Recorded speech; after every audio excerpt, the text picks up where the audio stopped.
Hello O-fans, it's Sam here with Olight Canada. You join me today in the Regina Public Library, where I stayed after hours to take some beam shots of the Baton 3 Pro, Olight's newest EDC model. We're going to compare it to a few other lights in the Olight lineup so you can see what the Baton 3 Pro can do in the real world. Or for a full-length discussion video about the Baton 3 Pro, click the link below. Seen here in neutral white, but available in cool white as well, there are limited quantities still available during the last 2 days of the Olight Canada O-Fans Day flash sale event.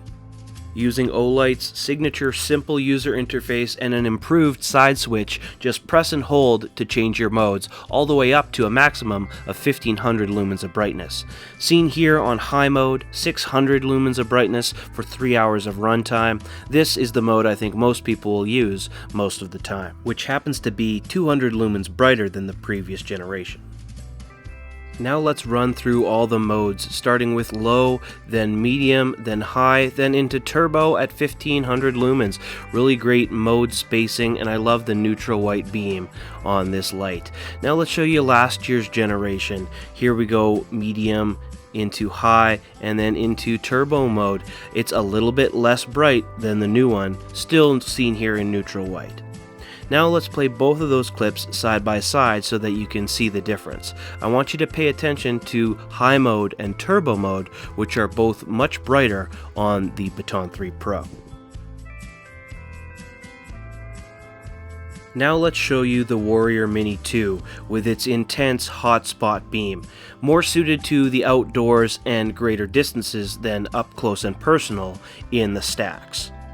Now playing these models side by side, I want you to have a look at the hotspot and tell me which one you prefer for indoor use in the comments below. Keep in mind also that the Warrior Mini 2 is a cool white beam. And now the turn of the Arcfeld, not quite as bright as the other models, but its beam pattern is very well suited for this type of situation.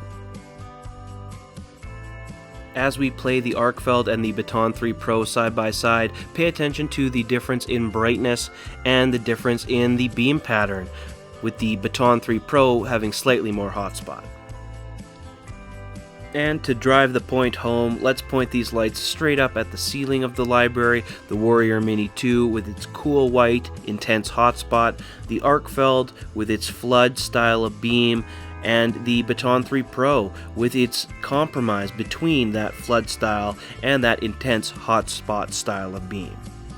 Moving on from high and turbo mode, let's show you what low mode can do on these models. Here is low on the Baton 3 Pro, a really nice neutral white, really even sort of hotspot beam.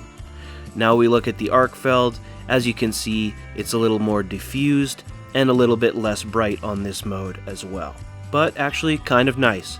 Now we look at the Warrior Mini 2. As you can see, when pointed close up, that hotspot does get pretty tight. As we close the doors, you see that hotspot lights up. Very small area indeed.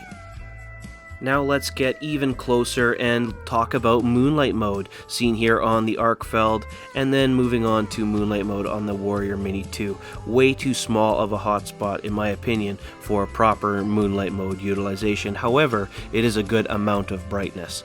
Now we're looking at the S2, and this is a little bit too much brightness for my taste in Moonlight mode, and the Baton 3 Pro just right. A good mix of hotspot and minimal Moonlight mode output, a lot less than half a lumen of brightness. Thank you so much for watching, O-fans. I really appreciate if you leave a like on the video, and please do subscribe to the channel. There's always more Olight Canada videos coming up. There's less than 2 days left to pick up this light at its introductory price of only $66 Canadian, so click the link below to support the channel. Special thanks to the Regina Public Library for letting me shoot after hours, and a special thanks to my cameraman Reese for hanging out after hours as well.